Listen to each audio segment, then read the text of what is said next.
우리 둘이 있으니까 어저께 이종주 선생님도 들어오신 것 같더라고요.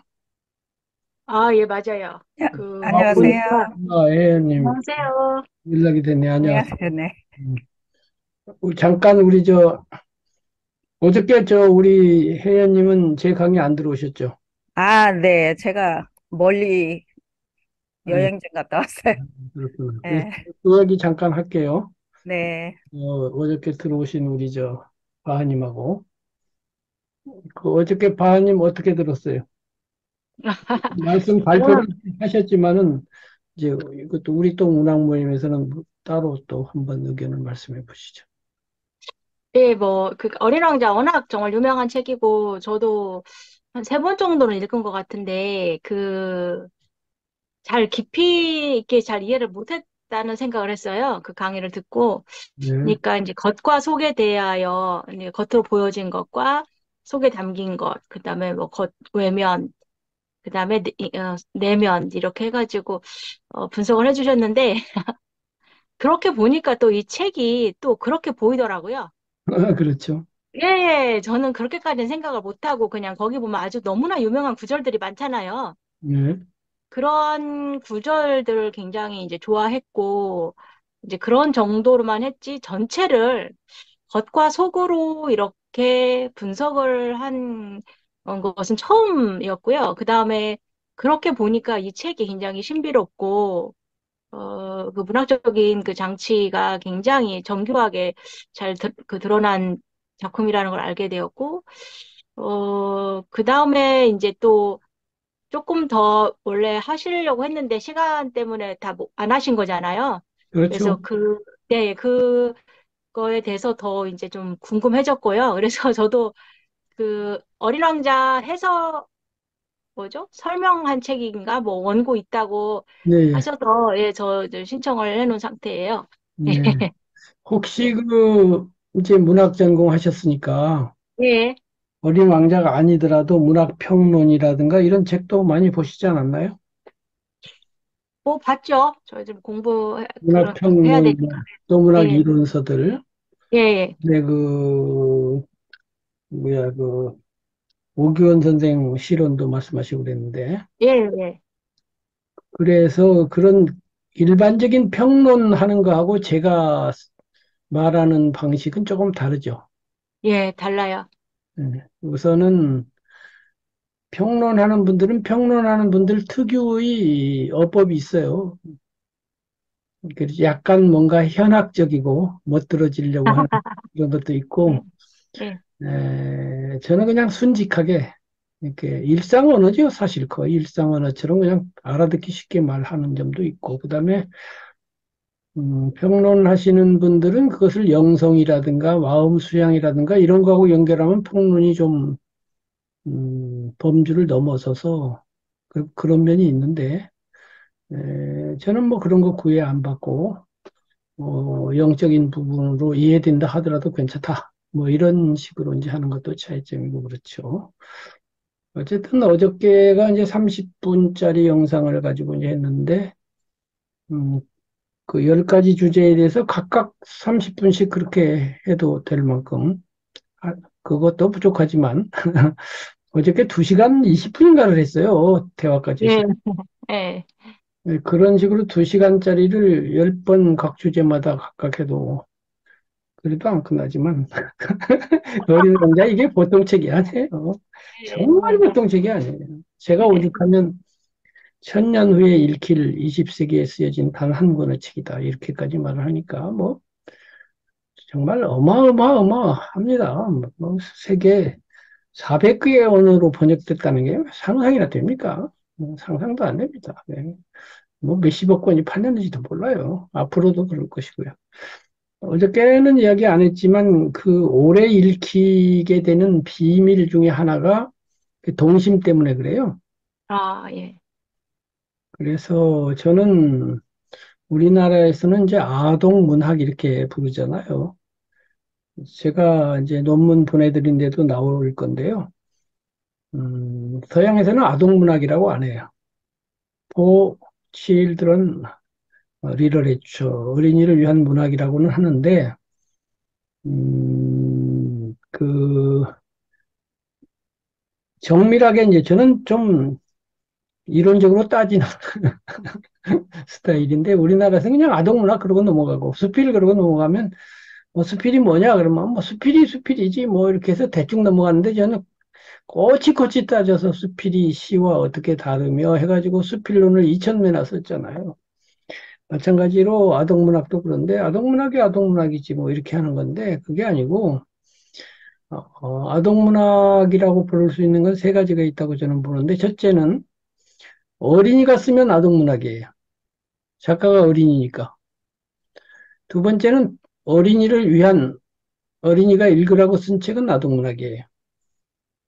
그런데 어린 왕자는 어른을 위한 동화라고도 하니까 어린이만 읽으라고 쓴 책이 아니란 말이에요. 이런 책을 그러면 동화라고 할 거냐, 아동문학이라고 할 거냐 하고 문제가 되죠. 또 어저께도 많이 논의가 된 갈매기의 꿈. 먼저는 갈매기 꿈이 아니고 이제 조나단 리빙스턴 시갈이라고 하는 그 갈매기 이름인데 이거는 완전히 어른을 위한 건데 형식이 우화 형식이죠. 우화는 어린이용이 많으니까 이제 이런 또 문제가 있어요. 그래서 세 번째 문학, 그, 그걸 저는 동심의 문학이라고 부르고 싶어요. 그래서 독자는 어린이라도 좋고 어른이라도 좋다. 그런데 거기에 동심이 담겨 있다. 그것이 어린 왕자가 아니겠어요? 예, 그리고 이제 지난번에 서로 공유를 한 타고르의 기탄잘리 뒤에 보면 초승달이 붙어 있죠. 예, 예, 그 초승달에 나오는 시들이 그런 시들이에요. 동심의 시들이에요. 거기 동심이 들어있긴 하지만 아기들이나 아이들이 읽어갖고 고개를 끄덕일 내용이 그렇게 많지 않아요. 근데 아기의 마음이 거기 많이 들어있죠. 엄마의 마음, 아기의 마음. 그래서 이런 거를 저는 동심의 문학이라고 부르는데요.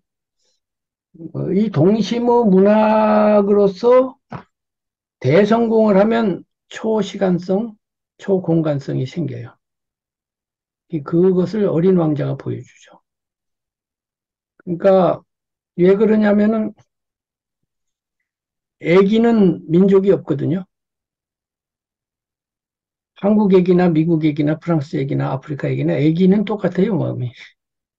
근데 자라면서 사회가 한국인으로 만들고 미국인으로 만들고 아프리카인으로 만들고 유럽인으로 만들고 그러죠.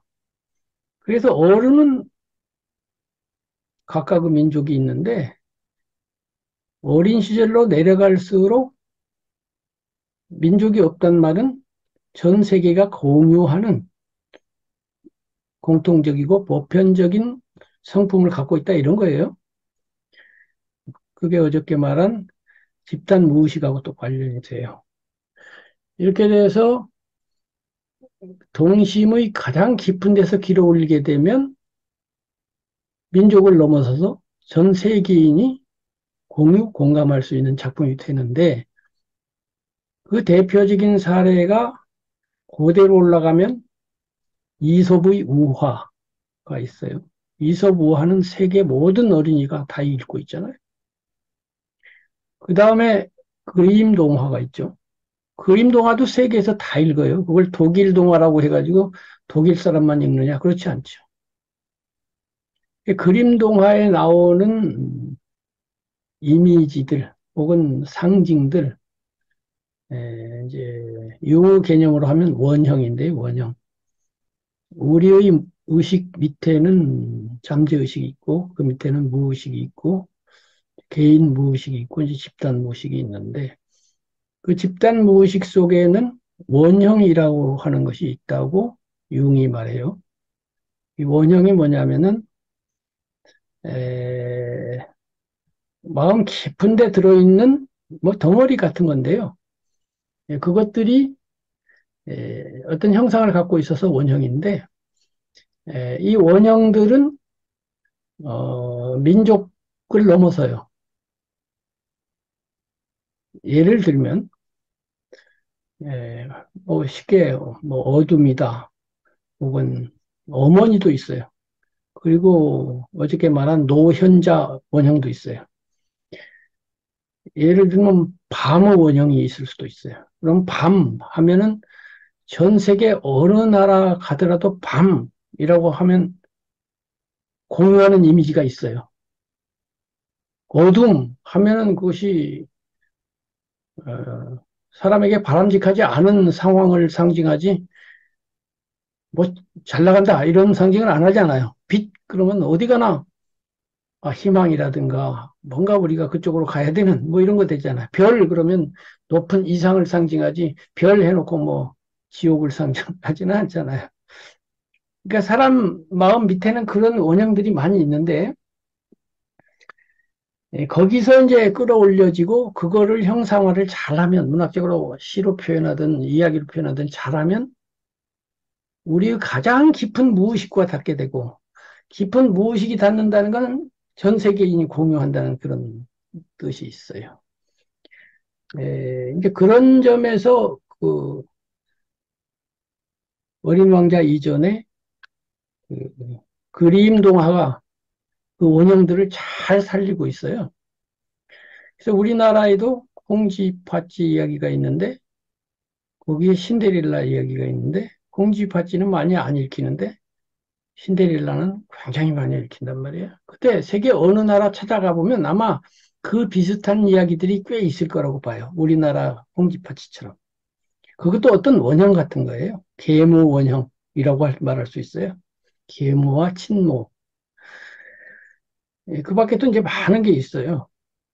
그 점에 있어서는 안데르센 동화보다는 그림 동화가 더 깊은 무의식을 우리를 자극을 해요.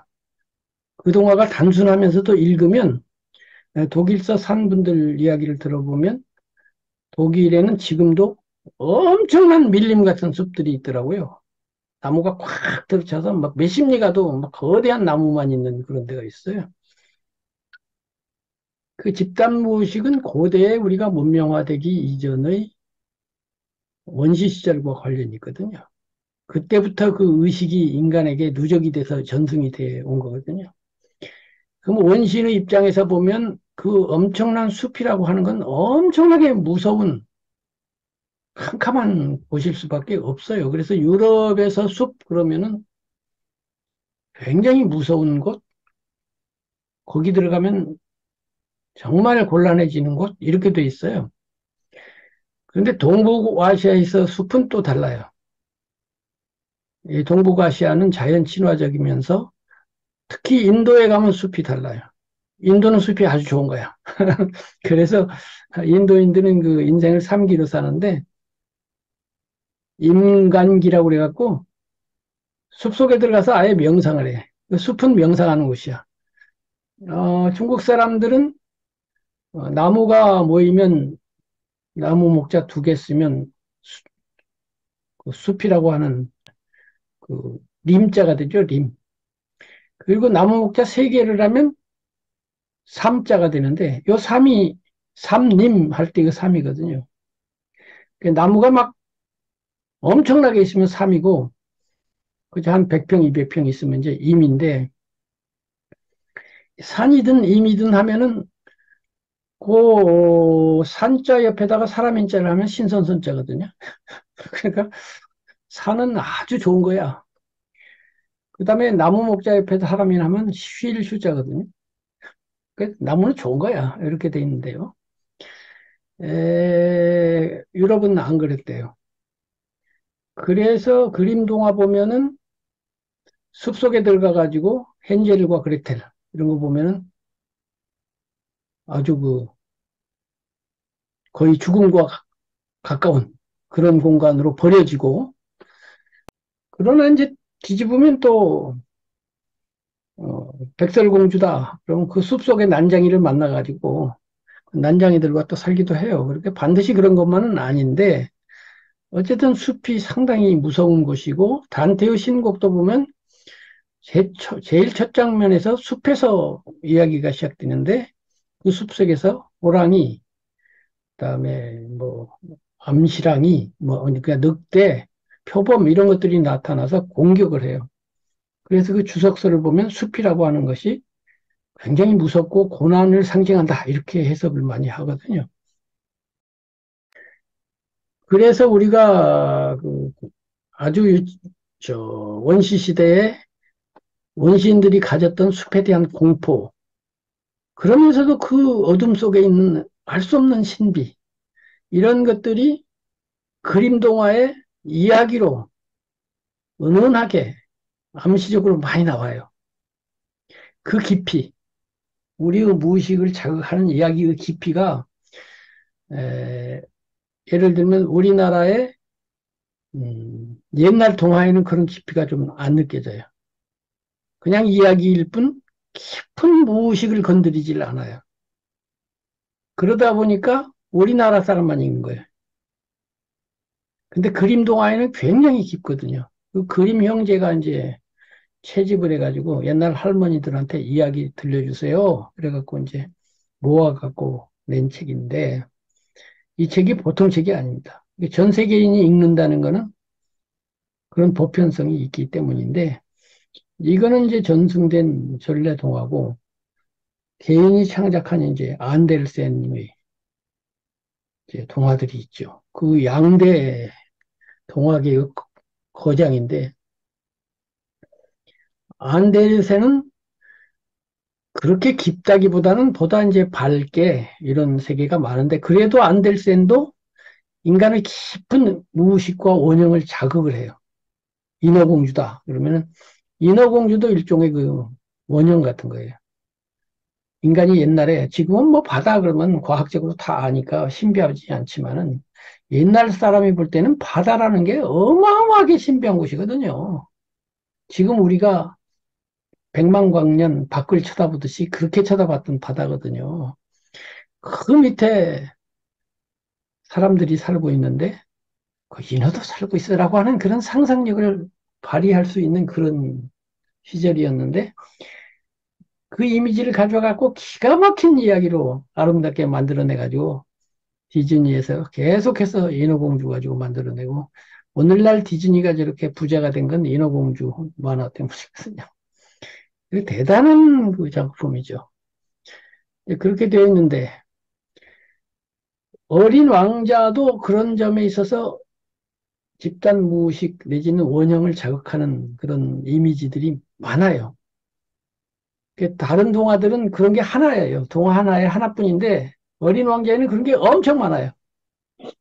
별, 사막, 우물, 뭐, 꽃, 이런 말만 들으면 뭔가 우리의 깊은 데서 반응하는 그런 소재들을 여러 가지를 가져갖고 막 연결시켜갖고 유기적으로 만들어가지고 아름다운 이야기를 만들어내다 보니까 이게 안델슨 동화 수십 편을 한 권으로 만든 것 같은.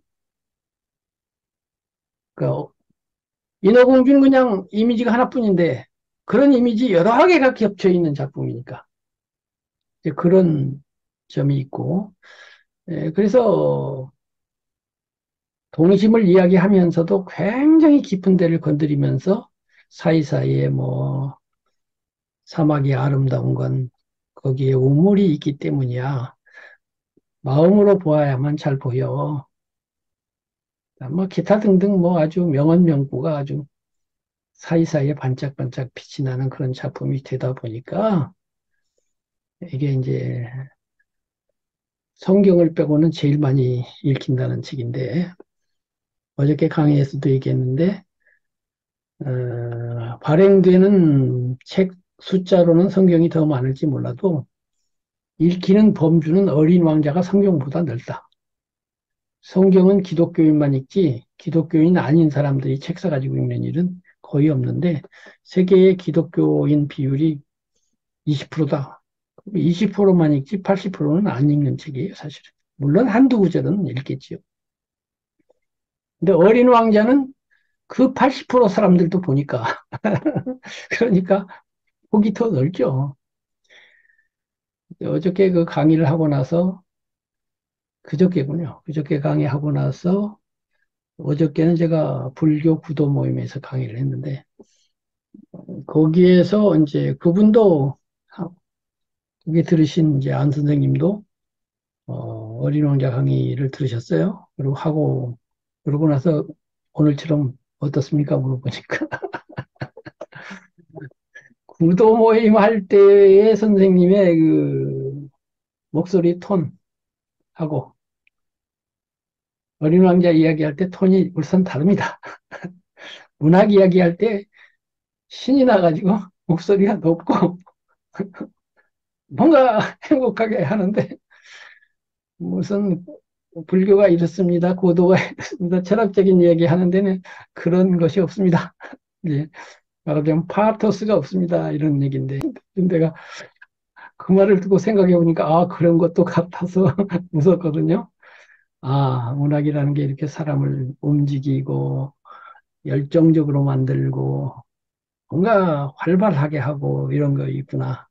그리고 불교와 기독교를 비교하면 기독교에는 그런 요소가 많아요. 지금 문학이 가지고 있는, 예술이 가지고 있는 그런 요소가 많아서 세상 사람들에게 접근이 잘 되는데, 불교는 뭐 공이라는 둥, 무슨 뭐 연기법이라는 둥, 뭐 어쩌고 어려운 철학적 얘기하고 논리적 얘기를 하니까 갈수록 피곤해지는 그런 면도 없지는 않거든요.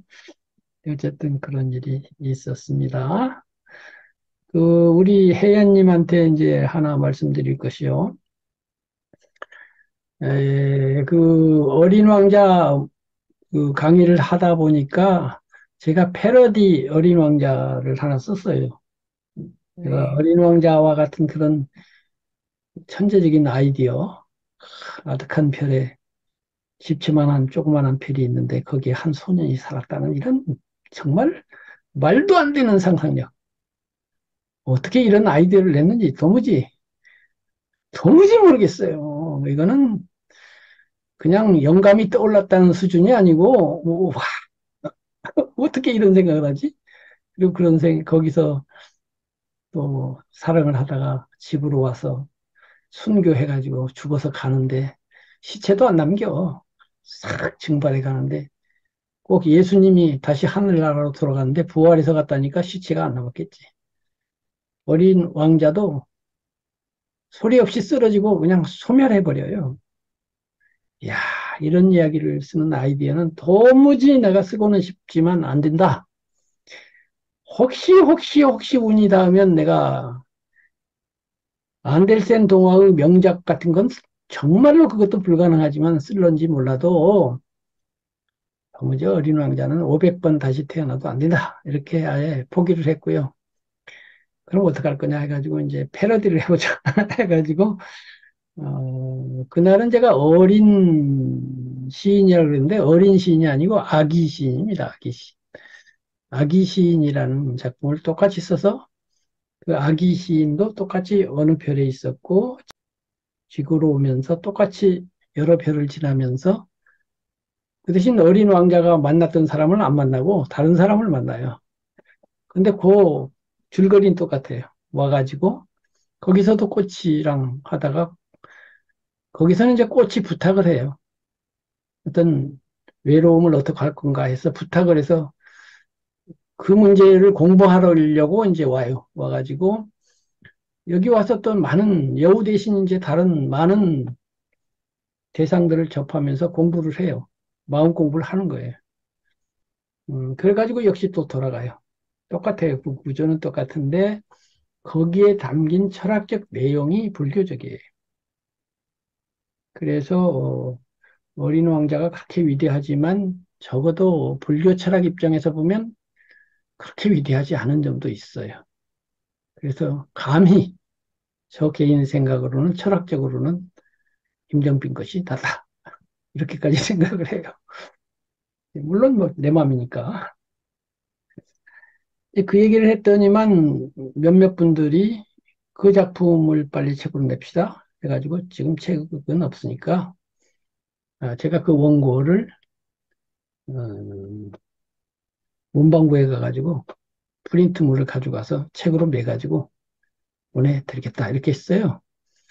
그리고 이제 제가 어린 왕자론 쓴 걸 가지고 이제 30분간 그걸 읽은 다음에 얘기를 했는데 제가 어린 왕자론만 3개를 써놨거든요. 100몇짜리 2개, 50몇짜리 하나 이렇게 있는데 그거까지 보내드리겠습니다. 이렇게 했어요. 그래서 이제 우리 바하님도 신청을 하셨더라고요. 그래서 우리 저 혜연님도 네. 원하시면 보내드리려고 그래요. 네, 당연히 원합니다. 그리고 이제 오늘 이종주님 안 들어오셨는데 그분에게도 보내드려서 네, 그 어린 왕자 가지고 이제 우리는 우리끼리 네, 그 논문을 읽어보시고 그 논문을 갖고 또 공부를 하면 네, 어린 왕자는 이제 스토리 문학이죠. 시 문학이 아니고 서사 문학인데 형식은 산문이지만 그 안에 시정신이 정말 풍부하잖아요. 시 같지 않아요, 사실은. 그래서 또 스토리 문학도 알아야 되거든요. 시 공부한다고 시만 알아서 될 일은 또 아니거든요. 그래서 어린 왕자를 공부하는 것은 많이 도움이 될 겁니다. 그리고 이제 우리가 시 중심으로 하고 있는데 제가 사이사이에 수필도 필요하면 또 공부도 하고 또 소설, 세계 명작 소설이나 단테라든가 뭐 이런 그야말로 거장의 편린이라도 이렇게 들여다볼 때가 있을 거예요. 그렇게 해서 좀 다양한 공부도 하면서 구체적으로 내가 쓴 작품도 또 넣고 공부도 하고 이렇게 하면 좋겠습니다. 자, 그랬고 그래서 저 카톡에다가 주소를 올려주시면은 그 보내주시는데 바님 예, 예, 그 지난번에 이제 제가 책 몇 권 보냈잖아요. 예, 그래서 이제 요번에 그 말씀하신 거 보낼 건데 이왕 보내는 김에 제가 감꽃마을이라고 하는 제 시집도 하나 복사해서 보낼 거예요. 예, 예, 이제 감꽃마을이 두 번 나왔는데 맨 처음에 나온 조그만 책이 있어요. 그 책을 하나 복사해 보내드릴 거고, 그 다음에 이제 어린 왕자 패러디 어린 시인, 그 다음에 어린 왕자론 세 편, 그리고 기탄잘리하고 기탄잘리에 딸려 있는 초승달이라고 하는 타고르 시집. 이렇게 해서 이제 종수가 4종이에요. 4종인데 이 중에 이제 바하님은 2종은 갖고 계시니까 어린 왕자론, 어린 시인, 감꽃마을 한 종 갖고 계시구나. 세 종을 보내드릴 것이고 우리 혜연님은 4종을 이제 기탄잘리도 보내드릴 거라 이 말이에요. 아, 네네. 기탄잘리 타고르의 기탄잘리하고 기탄잘리 이제 타고르 시선 제가 한 50년 전 60년 가까이 됐나 봐요. 55년 됐나 봐요. 책을 산 지가. 청계천 헌책방에서 샀는데 네, 타고르 선집에 보면 제일 먼저 기탄절리가 나오고 바로 이어서 이제 초승달이라는 또 시집이 붙어 있어요. 그 네. 초승달은 한 36편인가 되는 지금 동시무문학 시예요. 아, 네, 이것이 저한테 문학 시작하는데 엄청난 도움을 줬고요. 제가 네, 동화 작가로 신춘문예에 동화 당선된 사람인데 딱 하나 썼는데 당선됐어요. 그래가지고 네, 되고 나니까 동화를 써달래요. 잡지사에. 근데 뭐 써본 적이 있어야지. 그래갖고 아이디어를 또 역시 이 타고르의 그 조승달에서 아이디어를 얻어다가 네, 동화를 여러 편 썼어요. 그 얘기도 언젠가 한번 하면 재미있을 것 같아요. 어쨌든 그렇게 보내드리도록 하겠습니다. 네, 고맙습니다. 네, 그래서 지금까지 이제 내신 작품 가지고 검토하면서 했는데, 지난번에 내신 작품, 그리고 이제 제가 좀 수정을 한 거, 그 얘기를 조금 하고, 그 다음에 지난번에 예고해 드린 것처럼 7, 5조 한국 명시를 좀 볼 거예요. 7, 5조 아시잖아요. 7글자, 5글자 해가지고. 우리나라 언어가 이렇게 유를 만드는 데 있어서 7호조가 있고, 이제 주로 4사조가 있고, 그 다음에 이제 시조가 있는데, 이제 시조는 딱 틀이 잡혀 있고, 사사조는 네 글자, 네 글자 하니까 뭔가 좀 답답해요. 도형으로 치면 사각형 느낌이에요. 근데 7호조는 길었다 짧았다 하니까 타원형 느낌으로서 약간 부드러우면서 노래 같은 그런 느낌이 나고 음보수가 딱딱 맞죠. 나보기가 역겨워 가실 때는 해서 여기까지 이제 네 걸음을 걷게 되는데 나보기가 한 걸음, 역겨워 한 걸음, 가실 한 걸음 때에는 그런데 일곱 자 다섯 자기 때문에 글자 수는 뒤에가 작지만 역시 음보수는 똑같죠. 그러니까 이제 리듬이 생기는 건데요. 어쨌든 그렇게 되어 있죠. 그래서 7, 5조로 된 명시들을 쭉 읽어 볼 건데요. 그걸 감상하면서 제가 그렇게 하는 이유 중에 하나는 여러분들이 시를 씀에 있어서 그 리듬감이 생기도록 도와드리려고 그걸 하는 거예요. 시를 좀 리드미컬하게 써야 되거든요. 그냥 의미만 전달해도 물론 되겠지만 그래도 시니까 노래 같은 느낌이 나면 좋잖아요. 그래서 이제 권하기로는 이왕 썼던 시 혹은 새로 시를 쓸 때 한번 치료적으로 한번 써보면 어떨까? 일부러 똑같은 얘기를 하더라도 이 음보에 맞춰서 써보면 어떻게 되나? 이런 연습을 한번 해보시기를 권하는 거예요. 그래서 이제 그 공부를 할 건데 우선은 지난번에 했던 것부터 하겠습니다. 지난번에 이제 그 콘크리트 문명, 네. 콘크리트 문명이라고 하는 시를 우리가 검토했었죠. 네, 그래서 네. 이거를 저하고 나눈 의견을 가지고 조금 손질해서 올려주십사 했는데 아직 안 올려주셨고요. 네. 그 다음에 이제 그 제가 그 강의한 거를 영상으로 만들어서 올렸잖아요. 네, 네. 그 영상 안에 보면은 제가 즉석에서 이렇게 해보면 어떠냐 하고 고쳤었잖아요. 네. 그거를 여기다 가져왔어요. 근데 네. 그대로는 아니고 그걸 가지고 약간 이제 강의 끝난 다음에 해본 거예요. 아, 네. 그래서 이제 이게 유기성이라든가 그다음에 원래 쓰려고 했던 그 저희도. 사마귀 네. 그다음에 이 말하는 방식도 약간 재미있거나 유머러스하게 이렇게 가볍게 네. 똥치게 그렇게 바꾸면 어떠냐. 꼭 그게 답이 아니라는 걸 여러 번 말했어요. 네. 그렇게 여러 가지 변화, 똑같은 노래인데 편곡자가 와가지고 트로트인데 발라드로 편곡해도 되거든요. 네. 그러면 전혀 느낌이 다릅니다. 그와 네. 마찬가지로 뭐 재즈로 또 바꿀 수도 있고 여러 가지로 그렇게 해서 가수가 되려면은 자기가 트로트 가수라도 그것까지 할 줄 알면 다시 돌아와서 트로트를 할 때 더 잘 부르게 돼 있어요, 당연히. 그래서 이제 한번 시야도 바꿔보고 기법도 바꿔보고 하면서 이제 연습이 되고 공부가 되니까요. 그래서 이렇게 바꿔본 거예요. 네. 콘크리트 문명, 해연, 올림픽 대로에 들어선다.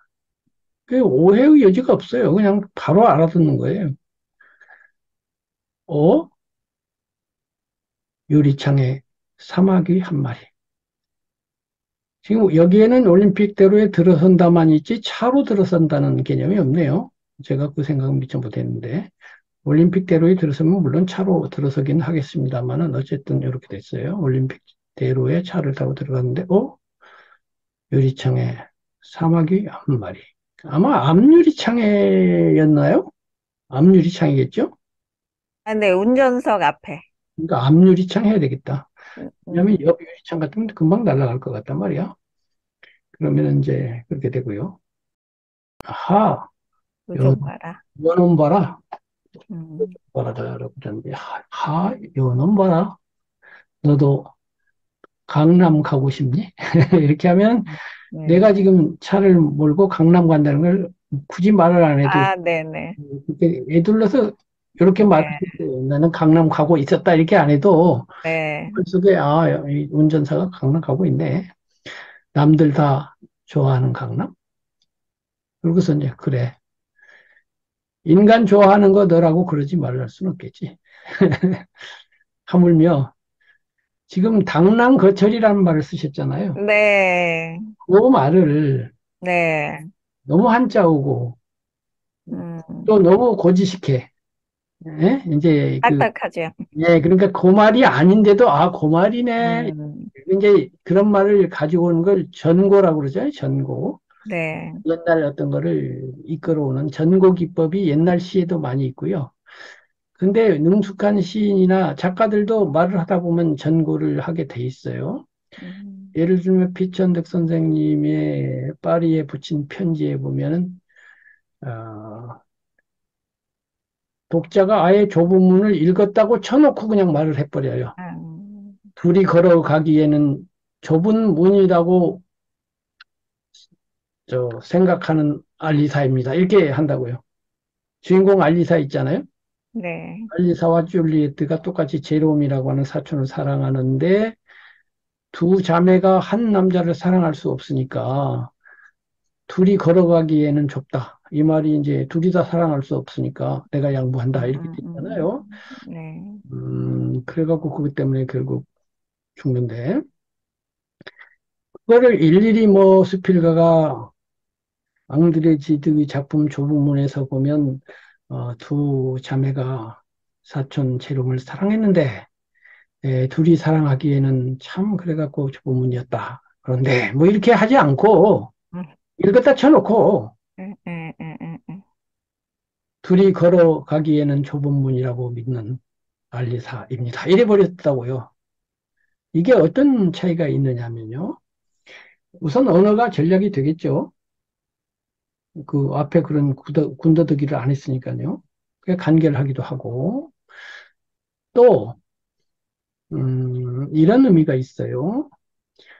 독자를 이제 시인이나 작가는 본의 아니게 상정을 해요. 이거는 누가 읽을 것이다. 그러니까 네 배를 상정해요. 그러니까 내 시는 중학생이 읽을 거야. 고등학생이 읽을 거야. 대학생이 읽을 거야. 이렇게 정한다고요. 그래서 높은 수준의 작가는 독자를 높이 잡아요. 그래야 고급한 글이 나와요. 왜냐하면 초등학생이 읽을 거야. 그러면 이것저것 해갖고 자꾸 설명해야 돼요. 근데 좁으면 안 읽었을 거야. 이렇게 하면은 설명해야 되겠죠. 읽었을 거야. 하면 생략되면서 높아져요. 그래서 독자를 높이 잡아야 글도 아주 고급하게 돼요. 그렇기 때문에 독자를 높이 잡는다는 거는 굳이 그걸 설명 안 한다는 의미가 있어요. 못 알아도 할 수 없고 그런 사람은 읽지 마. 이렇게 하는 거죠. 그래서 당랑거철 이렇게 하지 말고 하물며 수레를 막아선데 용감한데 선조도 있었습니다. 이렇게 하면 이게 당랑거철이잖아요. 네, 너무 좋네요. 그러니까 네, 당랑거철이란 말을 하지 말고 네, 자, 다들 좋아하는 강남 너라고 그러지 말할 수는 없겠지. 하물며 지금 앞에서 위험하게 지금 같이 가자고 음, 앞에 지금 붙어 있는데 네 선조도 그렇게 용감했으니까 어? 너도 그럴 수도 있겠지. 뭐 이렇게 한 거죠. 하물며 수레를 막아서서 야, 여기서 한판 붙어보자 이랬던 그런 사마귀가 있었대잖아요. 그래서 그 임금이 야, 너 잘났다. 그러고서 비켜서 갔다라고 하는 아주 멋쟁이죠. 네, 나는 그 왕이 너무나 멋있어. 네, 이게 시를 아는 사람이고 삶을 아는 사람 아니에요. 까불고 있네. 이거는 지금 사마귀하고 맞짱 뜬다는 건 얼마나 절절합니까? 알았다. 그래. 인정하다. 탁 하야. 그렇게 하면 또 그 밑에 있던 부하 장군들이 와, 음, 내가 주인을 위해서 다른 수레를 막아서리라. 이렇게 또 될 거 아닙니까? 그래, 리더는 그런 건데요. 어쨌든. 자, 처음부터 다시 해봅시다. 네, 자, 올림픽대로에 들어선다. 그렇습니다. 뭐, 유리창에 사마귀, 생에 사마귀 한 마리, 요놈 봐라. 한바람, 너도 강남 가고 싶니? 자부심이, 네, 남들 다 좋아하는 강남. 그래. 인간 좋아하는 거, 뭐라고 그러지 그러지 말랐어. 말할 수는 없겠지. 멀쩡멀쩡을 하는 거죠. 하물며 수레를 막아선 용감한 네 선조도 있었음에야. 그렇고 말고. 이제 이렇게 말을, 이왕 이렇게 좀 재밌게 시작했으니까, 네, 네. 주어체로, 막 문어체로 하지 말고, 그렇지, 그렇고 말고, 뭐 이렇게 하든지, 그렇지로 바꾸든지, 앞에를. 그렇지, 그렇고 말고. 너보다 비겁한 사람도 사실 얼마나 많으냐. 이제 이렇게 인간 세계로 넘어오는 거예요. 그런 네, 네. 생각하면서, 음, 어쨌거나 생존의 문제. 이거는 지금 우리 어쨌거나 생기는 하신 문제. 거예요. 생존의 네, 문제잖아요. 그런데 이제 그건 그것까지 생각하고 어쨌거나 생존의 문제 잘 버텨와. 내가 도와줄게. 차를 세울 수도 없고 내 네, 차를 세울 수도 없고 이런 소리 군더더기 하지 말고 이것만 해도 네. 거 아닙니까? 잘 버텨봐. 내가 도와줄게. 그리고 이제 또 건너뛰어서 휴, 드디어 도착. 그렇죠. 그러고서 또 건너뛰는 거예요. 뭐 그래가지고 내가 뭐 너 고생했다. 뭐 내려줄까 이런 거 다 빼고 네, 콘크리트 숲속이라도 손바닥만한 초록. 전부 콘크리트 숲인데 그래도 조금 초록이 있더라. 네. 너를 불어넣는다. 거기에도 없어요. 거기에 너를 이런 글자를 가능한 한 줄여야 되니까 아, 거기에 네네. 넣겠지 그럼 뭐 어디에 넣겠어요. 네. 그다음에 뭐 거기 뭐 공원 뭐 나무 이런 거 다 빼고 간단하게 콘크리트 숲속이라도 손바닥만하게 그래도 초록이 있어서 너를 놓아줬다. 그러고서 이제 얘기 또 하는 거지. 내 사는 목동 아파트보다 낫니? 굳이 여기까지 왔으니까. 네네. 녀석 두 손 모으고 제법 인사를 한다. 잘한다. 이제 그래서 결론이에요. 원래 우리 시인이 말씀하시고 싶어 했던 네, 네. 그러나 저러나 콘크리트 문명 시대 나도 심지어는 사마귀까지도. 아직도. 그러니까 이 말에 많은 뜻이 있잖아요. 그렇죠. 네, 사마귀도 그 문명 네, 시대 때문에 그렇고 나도 그렇고 여기에 대해서 무슨 기나긴 얘기는 하지 않았지만은 네, 어쨌든 이 모든 거를 원래 이제 콘크리트 문명이라고 하는 제목을 붙인 걸 보면 사마귀가 사마귀에서 그치지 않고 그것이 콘크리트 문명이라고 하는 것과 연결됐으면 좋겠다라는 기본 아이디어가 있었잖아요. 네, 그래서 원 기본 아이디어를 여기서 살짝 이렇게 뭐 앞에서 이렇게 재미있고 가볍게 나갔는데 막 여기다가 진지하게 또 막 많이 붙여놓으면 이게 또 불균형할 거 아닙니까? 네. 그냥 너무 자세하게 하지 않고 그러나 저러나 콘크리트 문명 콘크리트 시대. 문명 시대 나도 나도 심지어 사마귀까지도 사마귀까지도. 나와 이제 사마귀와 이렇게 연결해 놨어요. 그래서 이걸 한 네, 혜연님이 낭송해 봐주세요. 콘크리트 문명, 해연, 올림픽대로에 들어선다. 어, 유리창에 사마귀 한 마리? 하, 요놈 봐라. 너도 강남 가고 싶니? 남들 다 좋아하는 강남. 그래, 인간 좋아하는 거 너라고 그러지 말랄 순 없겠지. 하물며 수레를 막아선 용감한 내 선조도 있었음이다. 그렇고 말고, 그렇고 말고. 너보다 비겁한 사람도 사실 얼마나 많으냐.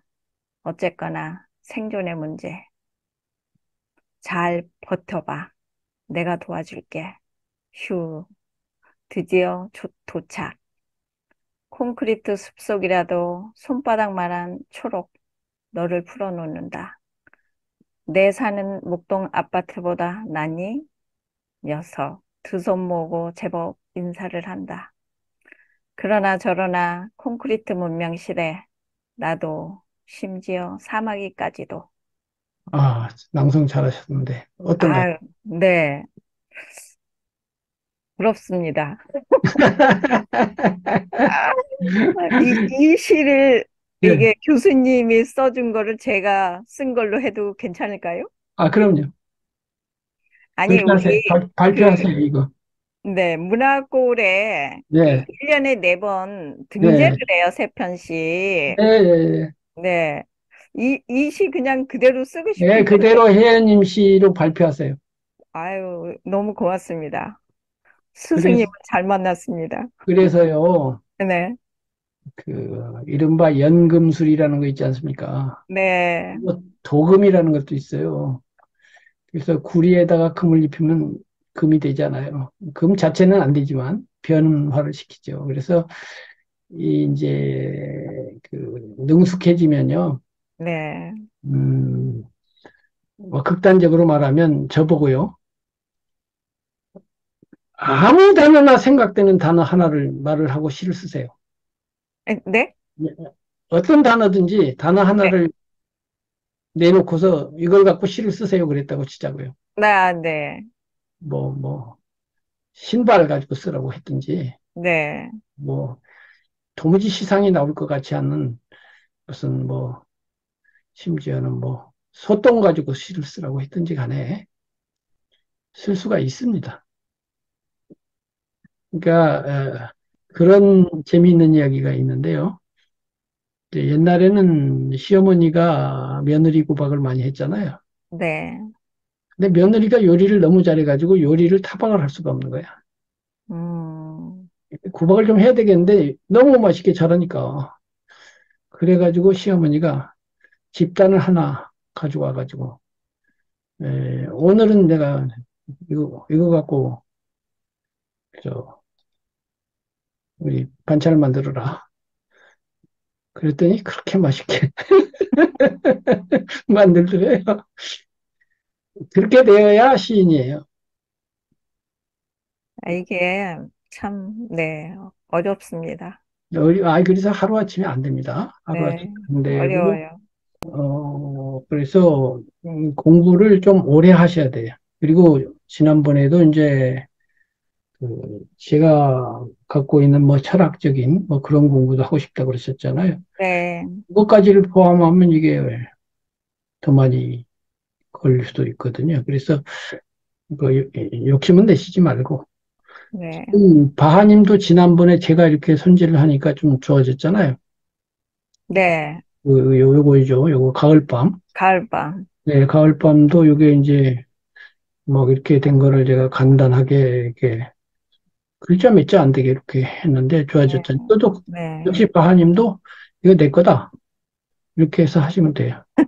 하시면 되고, 네, 제가 이게 애프터 서비스가 많습니다. 네, 많은 게 뭐냐면은, 이제 이런 시가 몇 편 되면요.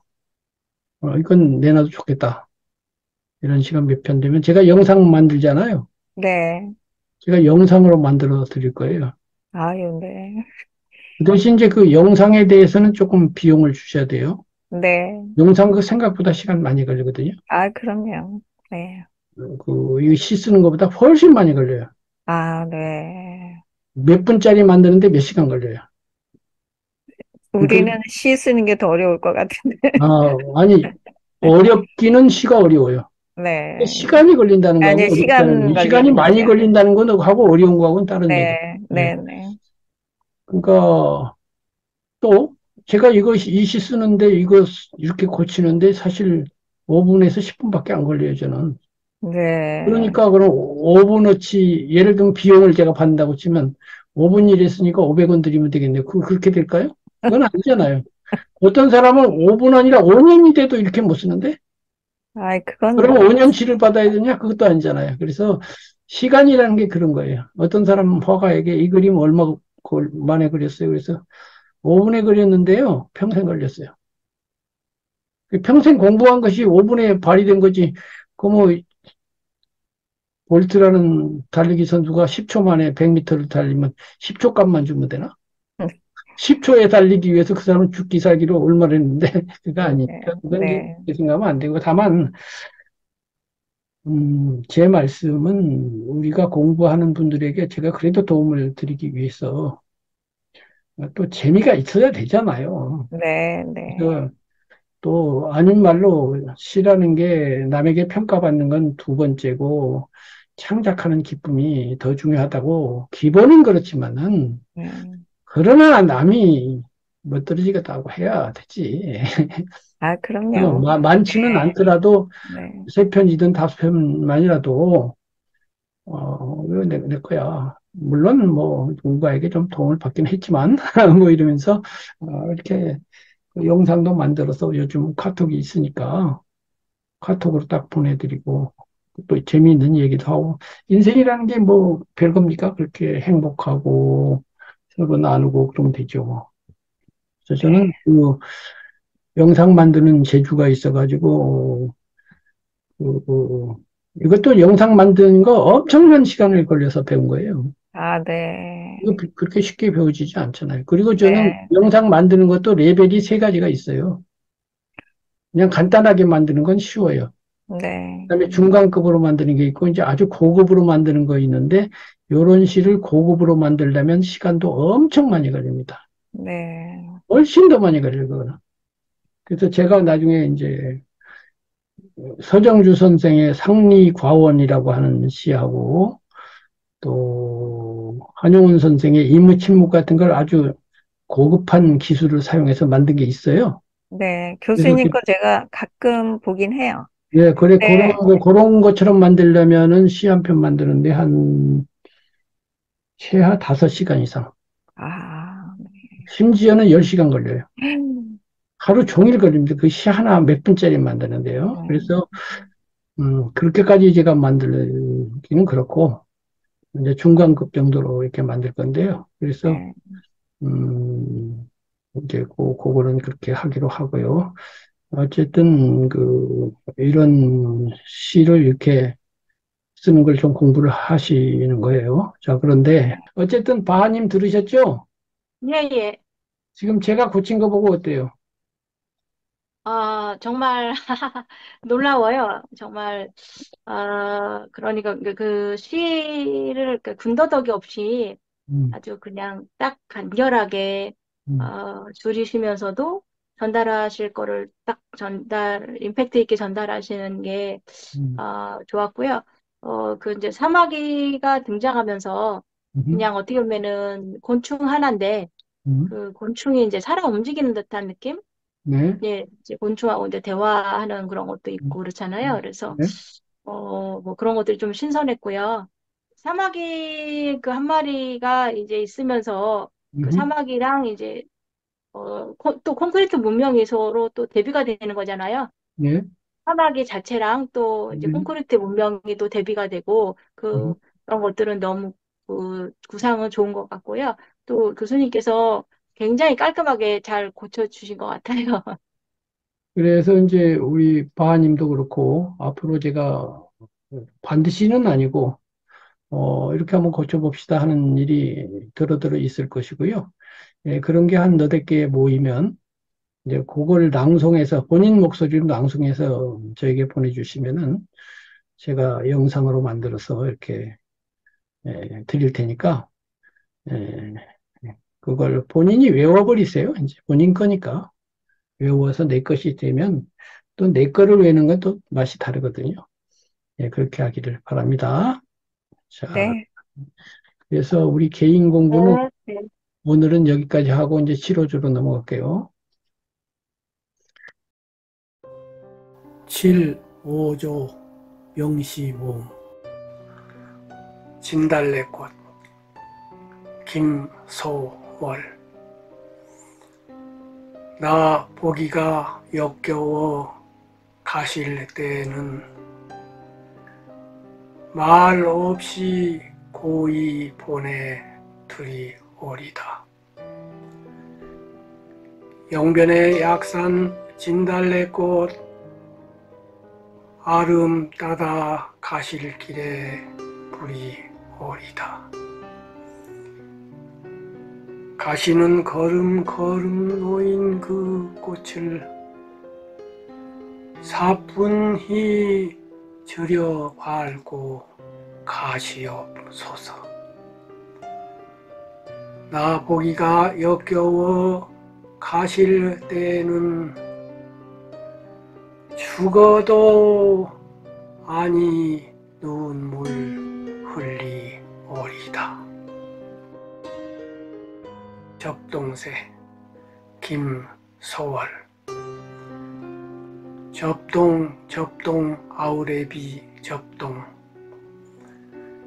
진두강 가람가에 살던 누나는 진두강 앞 마을에 와서 옵니다. 옛날 우리나라 먼 뒤쪽의 진두강 가람가에 살던 누나는 어붓 어미 시샘에 죽었습니다. 누나라고 불러보랴 오 불서러. 시샘의 몸이 죽은 우리 누나는 죽어서 접동새가 되었습니다.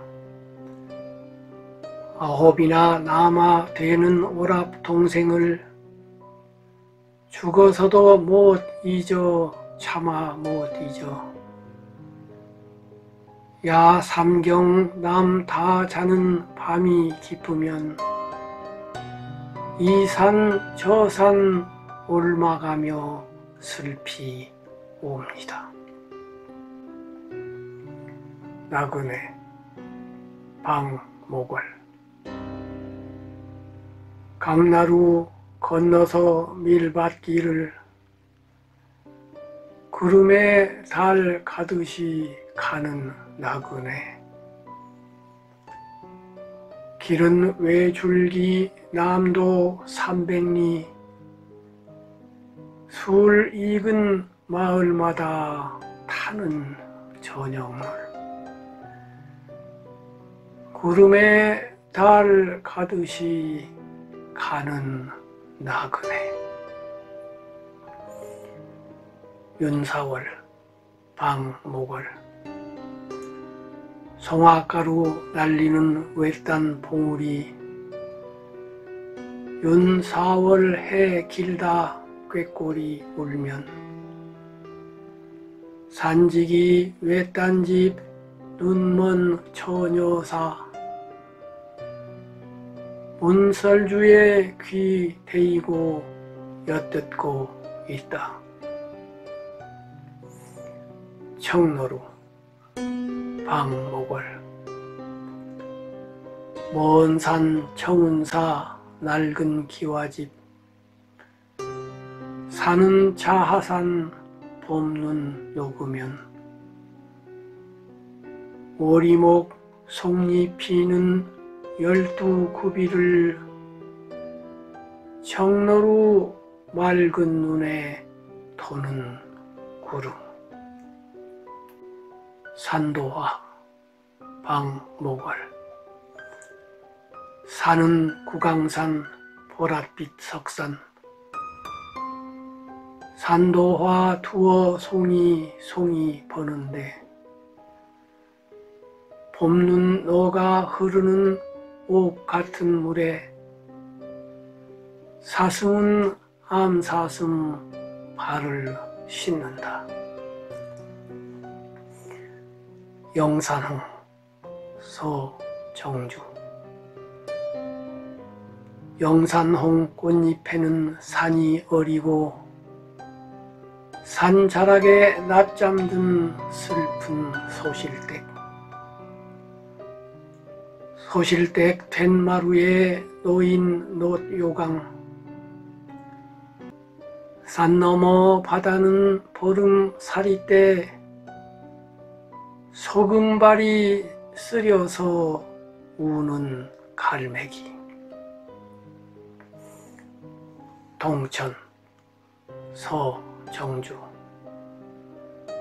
내 마음속 우리님의 고운 눈썹을 즈문 밤의 꿈으로 맑게 씻어서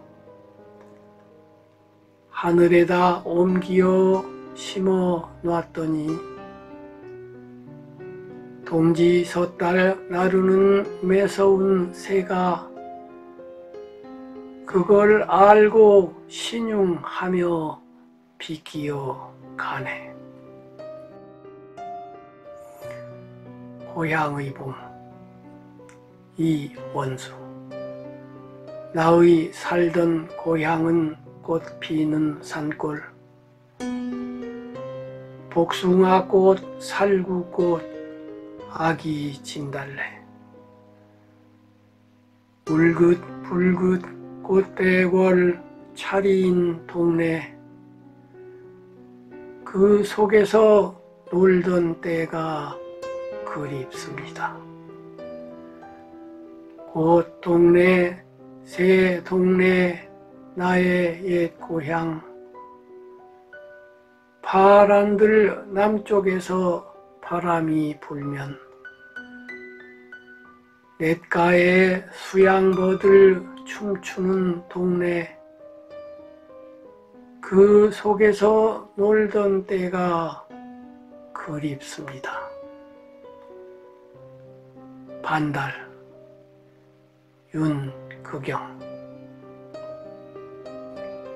푸른 하늘 은하수 하얀 쪽배엔 개수나무 한 나무 토끼 한 마리, 돛대도 아니 달고 삿대도 없이 가기도 잘도 간다 서쪽 나라로.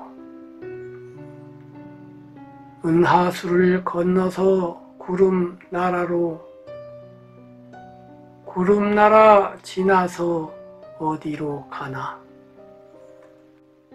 멀리서 반짝반짝 비추이는 건 샛별 등대란다 길을 찾아라. 동심초 원시 설도 번안 김업. 꽃잎은 하염없이 바람에 지고 만날 날은 아득다 기약이 없네. 무어라 마음과 마음은 맺지 못하고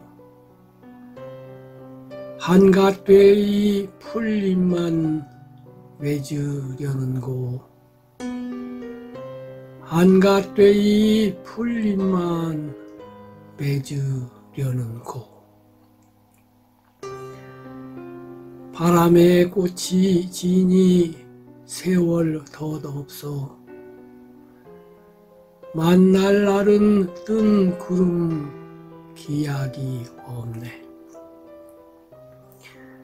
무어라 마음과 마음은 맺지 못하고 한갓되이 풀잎만 맺으려는고, 한갓되이 풀잎만 맺으려는고.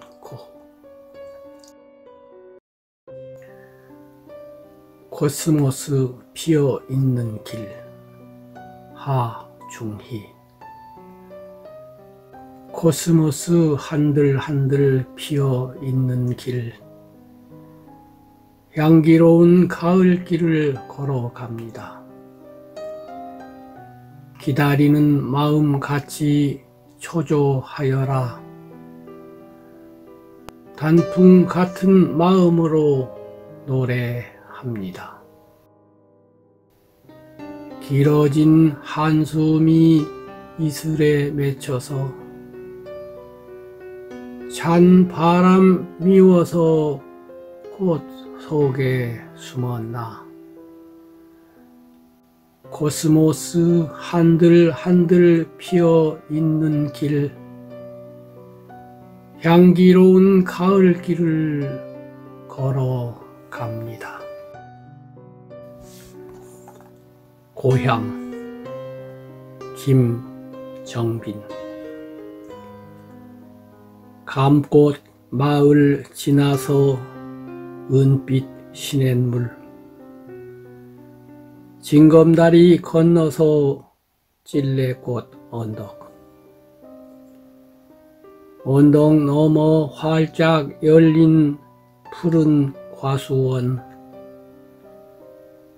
과수원 사잇길은 탱자 울타리, 외딴집 외딴집 외딴집 한 채, 탱자꽃 탱자꽃 탱자꽃 피어. 아이는 7살 동무도 없이.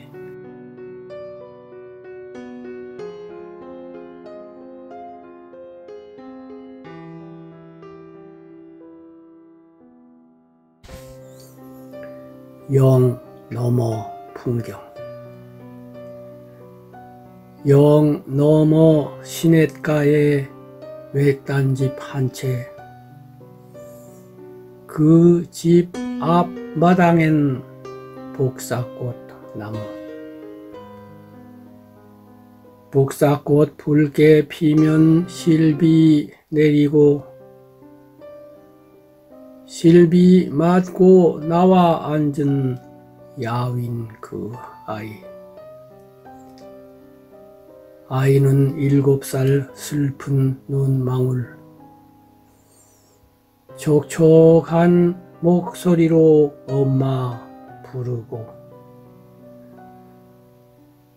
부르는 그 소리는 이슬에 묻혀 물 안개만 자욱한 영 너머 풍경.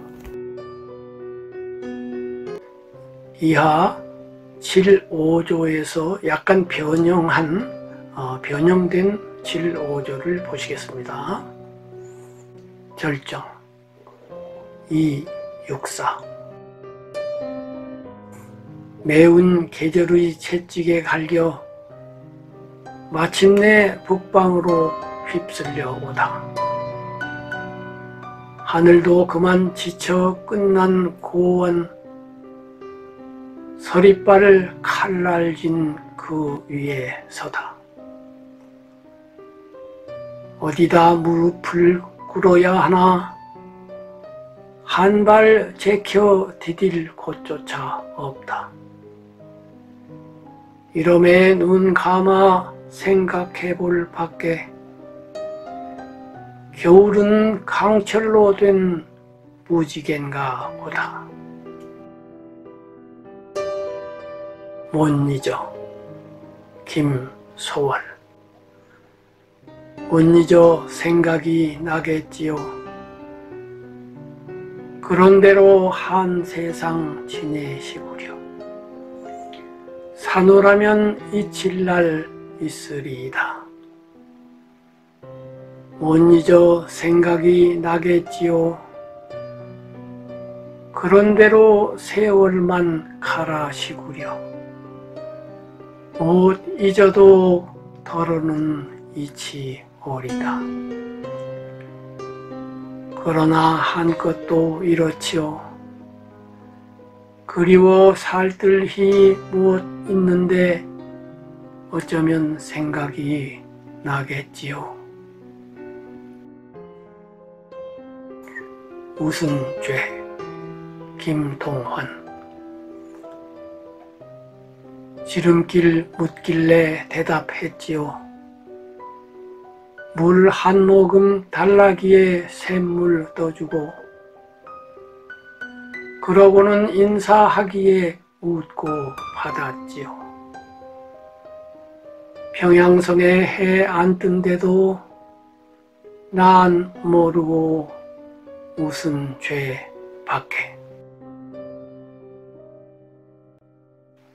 돌담에 속삭이는 햇발, 김영랑. 돌담에 속삭이는 햇발같이, 불 아래 웃음 짓는 샘물같이 내 마음 고요히 고운 봄길 위에 오늘 하루 하늘을 우러르고 싶다. 새학시 볼에 떠오는 부끄럼같이 시의 가슴 살포시 젖는 물결같이 보드레한 에메랄드 얇게 흐르는 실비단 하늘을 바라보고 싶다. 선운사 동구 서정주. 선운사 골짜기로 선운사 동백꽃을 보러 갔더니 동백꽃은 아직 일러 피지 않았고 막걸리집 여자의 육자배기 가락에 작년 것만 상기도 남았습니다. 그것도 목이 쉬어 남았습니다. 낙화 조지훈. 꽃이 지기로 손이 바람을 탔다랴. 주렴 밖에 성긴 별이 하나 둘 쓰러지고,